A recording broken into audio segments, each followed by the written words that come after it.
دن میں یہ 100 مرتبہ پڑھ لیا، دن بھر جو کچھ بھی کیا گیا تھا سب اللہ معاف فرمائے گا۔ ایک سوال ہے، یہ ہر نماز کے بعد یہاں پر جو تسبیح پڑھی جاتی ہے سبحان اللہ و بحمدہ سبحان اللہ العظیم و بحمدہ استغفر اللہ، یہ بخاری شریف کی حدیث ہے، بخاری شریف کی حدیث ہے، صحیح کتاب۔ حضور پاک صلی اللہ تعالیٰ علیہ وسلم نے فرمایا جس نے دن میں یہ 100 مرتبہ پڑھ لیا، دن بھر جو کچھ بھی کیا گیا تھا سب اللہ معاف فرمائے گا۔ تو رواج یہ دیا جاتا ہے کہ 5 وقت کی نمازوں میں اگر تم سے 50 یا 55 مرتبہ ہو جائے، 11 مرتبہ پڑھتے ہیں، باقی کا بچا ہوا اپنے رات میں سونے کے وقت پڑھ لو تاکہ دن بھر کی خطائیں معاف ہو جائیں۔ اور بخاری شریف کی سب سے آخری حدیث جس پر ختم بخاری ہوتی ہے اور اس کی تلاوت کے وقت دعائیں قبول ہوتی ہیں، بزرگوں نے فرمایا بخاری شریف کا جب ختم ہوتا ہے نا، جیسے ختم قرآن بھی ہے نا، شب قدر کو ختم قرآن کی محفل ہوتی ہے، بخاری شریف کی ختم کی بھی محفل ہوتی ہے، اور بزرگوں نے فرمایا ختم بخاری کے وقت جو حدیث آخری پڑھی جاتی ہے اس وقت مجمع میں جو بھی دعا کرے گا اللہ اس کی دعا قبول کرے گا۔ وہ کیا پڑھی جاتی ہے؟ بخاری شریف کی آخری حدیث، میرے آقا صلی اللہ علیہ وسلم نے فرمایا کلمتان حبیبتان الی الرحمن خفیفتان علی اللسان ثقیلتان فی المیزان سبحان اللہ و بحمدہ سبحان اللہ العظیم۔ میرے آقا فرماتے ہیں 2 کلمے ایسے ہیں جو رحمان کو سب سے زیادہ پیارے ہیں اور زبان پر سب سے ہلکے ہیں اور میزان میں سب سے بھاری ہیں۔ زبان پر بہت ہلکے ہیں، میزان پر سب سے بھاری ہیں۔ وہ 2 کلمے کیا ہیں؟ میرے آقا فرماتے ہیں سبحان اللہ و بحمدہ ایک کلمہ، سبحان اللہ العظیم دوسرا کلمہ۔ یہی ہے۔ ایک دوسری حدیث میں آگے و بحمدہ استغفر اللہ کا بھی اضافہ ہے۔ بہرحال یہ اس کی فضیلت آپ نے پوچھا اس لیے میں نے عرض کیا۔ آج بھی بحمدہ تعالی خانہ کعبہ کے پاس کثرت سے پڑھی جانے والی تسبیح بھی یہی ہے۔ پورے خانہ کعبہ کے غلاف پر اگر کوئی تسبیح لکھی ہوئی ہے تو صرف سبحان اللہ و بحمدہ سبحان اللہ العظیم، یہی آپ دیکھیں گے۔ اللہ تبارک و تعالیٰ اس تسبیح کی برکت سے ہمارے گناہوں کو معاف فرمائے۔ آج میں آپ کو بتاؤں ایک فخر کی بات، آپ مسلمان ہیں، آپ اگر کسی کے ہاں بحث میں آ گئے، کوئی اگر آپ کو پکڑ کر کہنے لگے تیرے دین کی حقانیت کی کیا دلیل ہے، تیرا دین حق ہے، مذہب اسلام سچا ہے، کیا دلیل ہے؟ اللہ ایک ہے، تم بولو یہ تمہارا عقیدہ ہے، تیرا فیتھ ہے۔ محمد صلی اللہ علیہ وسلم دنیا کے سب سے اعلیٰ اور اشرف انسان ہیں، سامنے والے کہے گا یہ تیرا عقیدہ ہے، تیرا فیتھ ہے۔ کرنٹ فی زمانہ مجھے کوئی ایسی دلیل دے دے جس کو میں سمجھ سکوں کہ تیرا دین سچا ہے۔ میرے عزیزو سچ بتاؤں تمہارے سامنے پیش کرنے کے لیے بڑے بڑے واقعات، بڑی بڑی کہانیاں، بڑی بڑی روایتیں یہ سب نہیں، بلکہ صرف اور صرف تم قرآن پیش کر کے چیلنج کر سکتے ہو میرے دین کی حقانیت کی سب سے بڑی دلیل یہ ہے جو آج تک محفوظ ہے۔ اگر اس میں کوئی شک ہے تو تم اس کا بدل لا کر دکھا دو، یا اگر تم سچے ہو تو تم اپنے دین کی اس طرح مقدس محفوظ کتاب لا کر دکھا دو۔ یہ میرا چیلنج ہے۔ اس طرح کی محفوظ کتاب دنیا میں آج تک نہیں ہے اور نہ ہو سکے گی۔ کوئی بھی کتاب لاؤ میں اس کے کئی نسخے ضرور دکھا دوں گا، کئی نسخے دکھا دوں گا۔ جتنے بھی ادیان، جتنے بھی دین دنیا میں پائے جاتے ہیں ان کی مقدس کتابیں ہیں، ہم یہ نہیں کہتے۔ عیسائی بائبل پڑھتے ہیں لیکن بائبل کی کئی قسمیں ہیں، کئی قسمیں۔ یونان والوں کی بائبل الگ ہے، امریکہ والوں کی بائبل الگ ہے، انگلینڈ والوں کی الگ ہے، حذف و اضافے کے ساتھ آیتیں بدلی ہوئی ہیں، واقعات میں ہیر پھیر ہے۔ اسی طرح دیگر مقدس کتابوں کا بھی حال ہے۔ میں کوئی بھی کتاب لاؤ اس کے 4-5 نسخے ضرور پیش کروں گا، اور پھر میرا یہ چیلنج ہے تم قرآن امریکہ میں اٹھاؤ یا ہندوستان میں اٹھاؤ، افریقہ میں اٹھاؤ یا عرب میں اٹھاؤ، ہر جگہ تمہیں قرآن وہی ملے گا جو الحمدللہ سے شروع ہوتا ہے اور والناس پہ ختم ہوتا ہے۔ الحمدللہ یہ قرآن کی حقانیت کہ اس کے اچھا آپ کیا سمجھتے ہیں اس کے دشمن نہیں رہے، اس کو ختم کرنے کی کوششیں نہیں ہوئی؟ بہت کچھ کر چکے، لیکن کیا کر سکتے ہیں؟ آسمان کو کب کون نیچے لا سکتا ہے؟ آسمان کو نیچے کچھ دشمن ہوتے ہیں، سنا ہے کہ کتا چاند کا دشمن ہوتا ہے. ہاں ہم نے سنا ہے، پتہ نہیں کیوں دشمنی کرتا ہے، کیونکہ 14ویں رات کو چاند کو دیکھ کر وہ بھونکنے لگ جاتا ہے، چاند کی طرف دیکھ کر کے بھونکتا ہے، اور شاید سوچتا بھی ہوگا کسی طرح اس کو نیچے گرا دوں بھونک بھونک کر کے، لیکن اس کے بس میں نہیں ہے، اس کی طاقت میں نہیں ہے. اس طرح بہت سارے آج کتے بھونکتے ہیں اسلام کی اس چکا چوند روشنی کو دیکھ کر، لیکن ان کے بس میں نہیں ہے اس کو زمین پر لا سکیں، قرآن کو زیر کر سکیں یا اسلام کو ختم کر سکیں. ہاں بس اتنا ہے کہ اپنے گوفے میں بیٹھ کر تھوڑی دیر بھونکتے رہیں، اور گلا خراب ہو جائے تو خاموش ہو جائیں، بس اتنا ہو سکتا ہے. اللہ تبارک و تعالیٰ کا کروڑا کروڑ احسان ہے کہ اس نے ہمیں دین حق کی ہدایت عطا فرمائی ہے، اور قرآن پاک جیسی محکم اور محفوظ کتاب اللہ نے ہمیں عطا فرمائی ہے. میرے عزیزو، اس کی حقانیت کی ایک اور دلیل میں تمہیں بتاؤں، اس کی حقانیت کی ایک اور دلیل، بلکہ بے شمار دلیلیں ہیں. ایک بات میں آپ کو بتا دوں، ہمارا یہ مزاج نہیں کہ قرآن کو ہم سائنس سے پروف کریں، ضروری نہیں ہم قرآن کو پروف کرنے کے لیے سائنس، فزکس، کیمسٹری، جغرافی، میتھس ان سب کے سہارے لینا یہ ہمارا مزاج نہیں. لیکن اگر کوئی اس بات کا تقاضا کرے کہ کیا قرآن میں میتھس بھی ہے، کیا قرآن میں سائنس کی تھیوریز بھی ہیں، تب پھر ہم اس کو دلیل کے طور پر کچھ چیزیں پیش کرتے ہیں، ورنہ قرآن کی حقانیت کو ثابت کرنے کے لیے ہم یہ سب چیزوں کے محتاج نہیں ہیں. میں آپ کو بتاتا ہوں قرآن پاک کی وہ حقانیت. اچھا، یہ سب سے بڑی دلیل یہ ہے، اگر کوئی کہتا ہے کہ یہ محمد صلی اللہ تعالیٰ علیہ وسلم نے اپنی طرف سے لکھ دیا، اپنی طرف سے جمع کر دیا، تو بھی میرے عزیزو عرب والے یہ بات کہہ سکتے تھے جو ان کے زمانے میں موجود تھے، کسی نے نہیں کہا. جو ان کے جانی دشمن تھے وہ بھی نہیں کہہ سکے، کیونکہ سبوں نے دیکھا کہ اللہ نے انتظام ہی ایسا کیا کہ پوری زندگی میرے آقا صلی اللہ تعالیٰ علیہ وسلم کسی کے ہاں درس لینے کے لیے گئے ہی نہیں. ہمارے نبی کی خصوصیت کیا ہے؟ امی. ہم پڑھتے ہیں نا حضور کے نام پر درود، صلی اللہ علی النبی امی. امی کسے کہتے ہیں؟ امی کا مطلب ہے جو کسی سے نہ پڑھا ہو، جو کسی سے نہ پڑھا ہو. سنبھل کر کے ترجمہ کرنا. کچھ بدبخت یہاں پر حضور کو بغیر پڑھا لکھا کہتے ہیں، وہ بغیر پڑھے لکھے تھے، نعوذ باللہ. یہ جاہل کیا سمجھے جو پوری کائنات کا معلم بن کر کے آیا ہو، جس کے بارے میں قرآن کہتا ہے الرحمن علم القرآن، وہ رحمان ہے جس نے قرآن تمہیں سکھایا ہے، تم اس کو بے پڑھا لکھا کہتے ہو. امی کا مطلب بے پڑھا لکھا نہیں. جس نے ایسا کہا وہ دنیا کا سب سے بڑا جاہل ہے، سب سے بڑا جاہل ہے. دیکھیں دونوں میں فرق میں آپ کو بتاتا ہوں.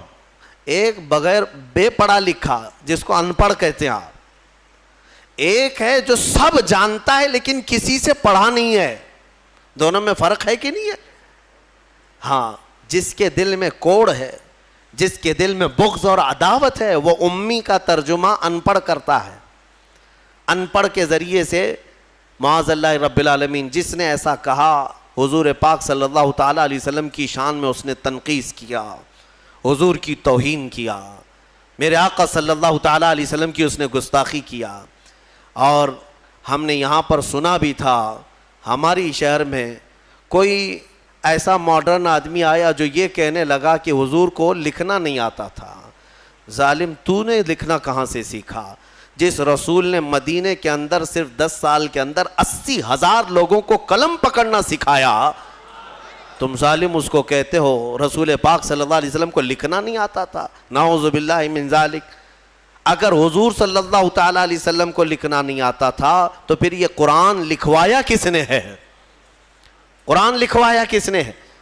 کاتبان وحی ضرور ہیں، لکھنے والے صحابہ تھے، قرآن لکھنے والے صحابہ تھے، لیکن کیا حضور پڑھ دیتے تھے وہ گھر جا کر لکھتے تھے؟ حضرت امیر معاویہ فرماتے ہیں حضور کی صحبت میں وہ بیٹھتے تھے، قرآن کی آیتیں جب اترتی حضور فرماتے لکھو، اب جب وہ لکھتے تو حضور بتاتے یہ اس طرح سے لکھو، یہ اس طرح سے لکھو.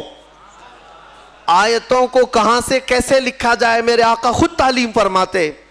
یہ اور بات ہے کہ رسول کریم صلی اللہ تعالیٰ علیہ وسلم نے خود قلم نہیں اٹھایا، لیکن ہزاروں کو قلم پکڑنا خود سکھایا ہے میرے آقا نے.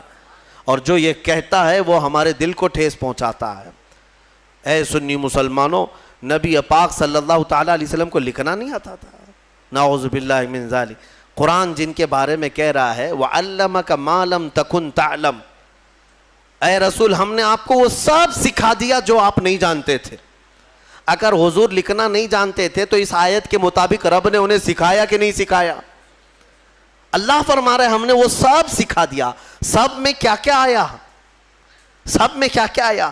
سب میں میرا اور تمہارا نام بھی آ گیا. ہاں، میرے رسول کو اللہ نے وہ بھی سکھا دیا کہ اتنے زمانے کے بعد یہ لوگ آئیں گے، فلاں آئیں گے. حضور کو اللہ نے سارے علوم سکھائے. اس میں لکھنا بھی ہے، پڑھنا بھی ہے، بولنا بھی ہے، سننا بھی ہے، ساری چیزیں آ گئی. علمک ما لم تکن تعلم. اسی لیے الحمدللہ ہم اہل سنت و جماعت کا موقف یہ ہے کہ میرے رسول عالم ما کان و ما یکون ہیں. جو کچھ ہوا وہ بھی جانتے تھے اور جو کچھ ہونے والا ہے وہ بھی جانتے تھے. بات میں جو کہہ رہا تھا وہ توجہ سے سنیں. امی کسے کہتے ہیں؟ پھر سے تنبیہ کے ساتھ میں کہہ رہا ہوں، امی کا مطلب ان پڑھ نہیں، بلکہ جو کسی سے پڑھا ہوا نہ ہو، اس کا کوئی استاد نہ ہو. میرے رسول کی شان ہے وہ امی ہیں. اگر ان کو کسی نے پڑھایا ہے تو سیدھے ان کے پروردگار نے پڑھایا ہے. ہاں بس اللہ تبارک و تعالیٰ ان کا استاذ ہے، جبرائیل بھی نہیں. بعض لوگ یہ کہتے ہیں کہ جبرائیل آ کر دکھا. جبرائیل علیہ السلام کا کام صرف پہنچانے کا ہے، پڑھانے کا نہیں. جبرائیل علیہ السلام کا کام کیا ہے؟ پہنچانے کا. اسی لیے ہمارے ایک مفسر نے لکھا ہے پہلی آیت جو قرآن کی اتری وہ کیا تھی پتہ ہے نا مسلمانوں؟ اقرا بسم ربک الذی خلق. غار حرا میں یہ اتری ہے. میں توجہ چاہتا ہوں، جب جبرائیل آئے غار حرا میں تو جبرائیل یہ کہہ رہے تھے اقرا، پڑھو. کیا کہہ رہے تھے؟ پڑھو. اور حضور فرما رہے تھے ما انا بقاری، میں نہیں پڑھنے والا. اب یہاں پر بھی کچھ ظالم کوڑ دل والے کہتے ہیں ترجمے میں کہ مجھے پڑھنا نہیں آتا. تم کو پڑھنا نہیں آتا، رسول کو کیا نہیں آتا ہے؟ حضور یہ فرما رہے تھے کہ میں نہیں پڑھنے والا، میں پڑھوں گا نہیں. وہ کیوں کہہ رہے تھے میں آپ کو بتاتا ہوں. پھر سے جبرائیل نے سینے سے سینہ لگایا، 3 بار کیا جبرائیل نے اقرا، پڑھیے. کیا کہا؟ پڑھو. اس میں فرق سمجھو میرے عزیزوں. عربی میں ایک لفظ ہے قل. قل کا مطلب ہوتا ہے کہو. بچے کو ہم قریب لائیں جو بالکل ابتدائی والا ہو تو اس سے کہتے ہیں کہ بیٹا میں جیسا کہوں ویسا کہو، میں جیسا بولوں ویسا بولو. مطلب کیا ہے کہ ابھی اس کو کچھ آتا نہیں ہے اس لیے میں اس کو کہہ رہا ہوں بولو. یہ قل میں ہوتا ہے، قل میں. اور بعض مفسرین نے فرمایا جبرائیل جب اقرا کہہ رہے تھے کہ پڑھو، یہ اسی کو کہا جاتا ہے جو کبھی پڑھا ہوا ہو. یہ اسی سے کہا جاتا ہے جو کبھی پڑھا ہوا ہو. اقرا، پڑھو. اور قرآن کی کتنی آیتیں میں تم کو بتاؤں. اللہ تعالیٰ فرما رہا ہے وَإِذْ قَالَ رَبُّكَ لِلْمَلَائِكَةِ إِنِّي جَاعِلٌ فِي الْأَرْضِ خَلِيفَةً. پہلے والے پارے میں میں نے اس کی تفسیر بھی کیا ہے. وَإِذْ کا مطلب کیا ہے؟ ترجمہ اٹھا کر کے دیکھ لینا. وَإِذْ، اور یاد کرو جب رب نے فرشتوں سے کہا کہ آدم کو میں اپنا خلیفہ بنانے والا ہوں. اللہ تعالیٰ فرشتوں سے فرما رہا ہے کہ میں ایک انسان بناؤں گا آدم اور اس کو خلیفہ بنا کر زمین میں بھیجوں گا. لیکن اس سے پہلے آیت کہاں سے شروع ہو رہی ہو؟ وَإِذْ کا مطلب ہوتا ہے یاد کرو. اور یاد کرو اے محمد جب رب تمہارا کہہ رہا تھا فرشتوں سے کہ میں زمین میں اپنا خلیفہ بناؤں گا. حضور کو کیوں کہا جا رہا ہے؟ حضور کو یہ کیوں کہا جا رہا ہے؟ اور یاد کرو مطلب یہ ہے کہ اے محبوب کیا آپ بھی تو تھے اس وقت نورانی حالت میں، نور کی کیفیت میں آپ بھی تھے. وہ یاد کریں آپ جب رب فرما رہا تھا تو جو رسول آدم کے پیدا ہونے سے پہلے سے حالات دیکھ رہے ہوں اس کے بارے میں تم کہتے ہو بغیر پڑھا لکھا ہے. ہاں بہرحال مجھے جو بات عرض کرنی تھی وہ قرآن کی حفاظت کی، وہ یہ ہے کہ اللہ نے ایسے رسول پر یہ قرآن اتارا جو کسی سے پڑھا ہوا نہیں ہے. اور اس قرآن کی سب سے بڑی یہ دلیل ہے کہ رسول پاک صلی اللہ تعالیٰ علیہ وسلم پر ایسا قرآن اترا ہے جو عرب کے لٹریچر میں سب سے ہائی لیول کا لٹریچر ہے، سب سے ہائی لیول کا. عربی فصاحت بلاغت میں اس کا کوئی مثل ہی نہیں تھا. وہاں اس زمانے میں عربی جاننے والے بڑے بڑے شعراء تھے، بڑے بڑے عربی دان تھے. حضور پاک صلی اللہ علیہ وسلم نے چیلنج کے لیے ایک بار خانہ کعبہ کے دروازے پر یہ سورہ بھی لگا دی تھی، انا اعطیناک الکوثر فصل لربک وانحر ان شانئک ھو الابتر. کوئی عرب کا شاعر ہے تو اس کا جواب لکھ کر کے لائے. اگر یہ شعر ہے، میرے شعر و شاعری ہے، تو تم اس شعر و شاعری سے اس کا جواب لکھ کر لاؤ. عرب والے جانتے تھے کہ اس کے اندر کتنے معنی ہیں، کتنے مفاہیم ہیں، اس طرح جمع کرنا ان کے بس میں نہیں تھا. ایک بہت بڑے شاعر کو لے آئے، بہت بڑا پڑھا لکھا ان کا فی البدی اشعار میں بات کرنے والا، اس کو کعبے کے پاس لائے اور کہا دیکھو محمد نے یہ لگایا ہے، اس کا جواب دینا ہے. اس شاعر نے غور سے دیکھا اور ایک لائن لکھ دیا، کہا یہ اس کے نیچے لگا دو. ایک لائن لکھ کر کے کہا اس کا جواب میری طرف سے یہ ہے. کیا تھا؟ آیت تو لکھی تھی فَصَلِّ لِرَبِّكَ وَانْحَرْ إِنَّ شَانِئَكَ هُوَ الْأَبْتَرُ، اور شاعر نیچے لکھا ہوا تھا مَا هَذَا کلام البشر، یہ بشر کا کلام ہو ہی نہیں سکتا.